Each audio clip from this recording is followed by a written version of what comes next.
je suis encore devant vous pour une nouvelle phrase philosophique dans ma rubrique philosophie appliquée, parce que ces phrases philosophiques, elles sont tellement belles que si on les trouve belles, normalement on devrait les appliquer, ce qu'on ne fait jamais. Donc j'en ai une autre aujourd'hui, et qui, d'après moi, d'après mon expérience, d'après ma vie, d'après mon métier, je pense que c'est la plus difficile à mettre en place. Elle existait, donc je vais vous en parler. Je vais vous en parler parce que si un jour vous en étiez là, dans ce que je vais vous dire, profitez-en, c'est le bon moment. C'est peut-être le meilleur moment de votre vie. On est d'accord? Donc cette phrase, elle dit, sois unique, sois vrai, sois libre, sois toi-même. Elle le dit aussi parce que la vie est trop courte pour être quelqu'un que tu n'es pas. Alors, je viens de vous lire cette phrase-là, pardon, et je la remettrai bien entendu sur ma vidéo, vous pourrez la relire. Parce que, en réalité, si on décortiquait cette phrase par dénégation, ça veut dire qu'on est en train de vous dire de faire quelque chose que vous ne faites pas. Ou vous vous dites quelque chose que vous ne faites pas. Ce qui est tout à fait normal. Quand on vient au monde, on est de suite dans l'univers de nos parents qui assurent leur continuité et qui nous aiment ou qui ne nous aiment pas. Leur acte, leur action, leurs mots, leur attitude va de toute façon nous forger une vérité qui va longtemps rester en place en pensant qu'il n'y a que celle-là. Ce qui est tout à fait normal. On ne pourrait pas arriver au monde en ayant tout d'acquis. On doit se faire, on doit se fabriquer. Donc, mais ça nous oblige à avoir des croyances, ça nous oblige à penser, ça nous oblige à avoir des certitudes, puisqu'ils nous le disaient, ils nous aimaient, ils n'ont pas fait ça, mais quel impact ça peut avoir sur nous? Imaginez un instant que mes parents, c'est le cas, soient nés en Europe et qu'ils soient chrétiens. J'ai fait ma communion, je suis allé au catéchisme, etc. etc.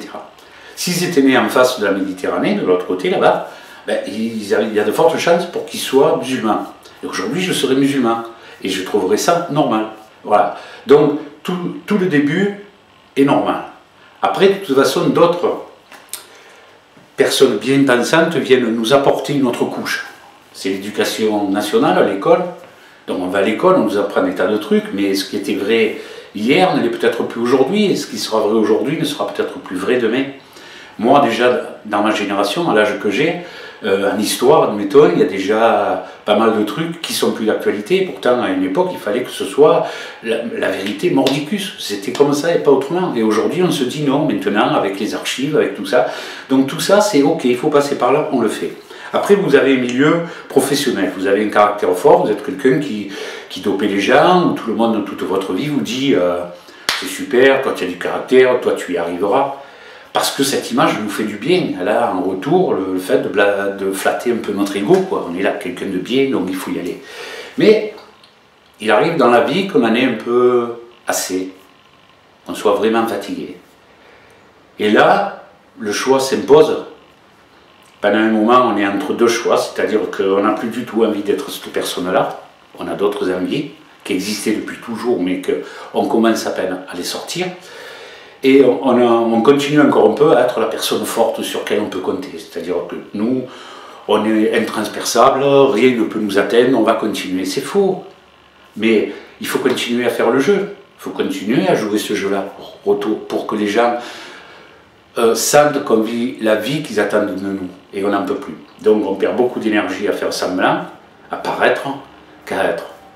Bon, le jour où ça vous arrive, dites-vous bien que c'est une très bonne chose. Ça peut être une petite dépression de type E, ça peut être un sentiment de fatigue générale, ça peut être un ras-le-bol, ça peut être... Et là, c'est le bon moment. Il n'y a pas de meilleur moment dans la vie de pouvoir vous dire, mais enfin, toi, tu existes. Tu existes, toi. Tu as des envies, tu as des désirs. Est-ce que par rapport à ce qu'on t'a appris, tu n'as pas forcé souvent à faire des trucs que tu ne pensais pas, mais qu'il fallait faire ça? Le boulot, par exemple. Vous avez toujours rêvé d'écrire. Mais l'image que vous avez pu recevoir de vous vous oblige à vous dire, mais c'est pas possible. Quelle prétention il faudrait que j'ai pour dire à mon entourage, j'écris des histoires, je suis un romancier. On ne peut pas l'assumer. Beaucoup de gens ont envie d'écrire, mais ils n'osent pas. Ça se passe pour la peinture, la sculpture, devenir acteur. Enfin, tous ces boulots, on peut avoir des boulots plus terre-à-terre, plus simples, mais tellement plus gratifiants pour vous, que vous n'osez pas les faire. Il fallait rentrer dans l'administration, souvent, c'est le cas. Mon fils fait des études, tu rentres là-dedans et attends la retraite. Mais on s'en fout de la retraite, parce que j'ai l'impression de faire toute ma vie à la retraite. J'ai pris un train, je sais à quelle heure il est parti, je sais où il arrivera et à quelle heure. Il y a mieux comme vie. Voilà. Et comme on n'amène plus rien, une fois qu'on a vécu que notre vie est très courte, ça vaut le coup de se dire, et si je vivais ma vie à moi? Voilà, si ma vie, celle de mes besoins, de mes désirs, enfin je la vivais. Et tant pis, si pour certains, je n'ai pas la vie qu'ils espéraient au niveau financier, au niveau avancement. On n'emmène plus rien.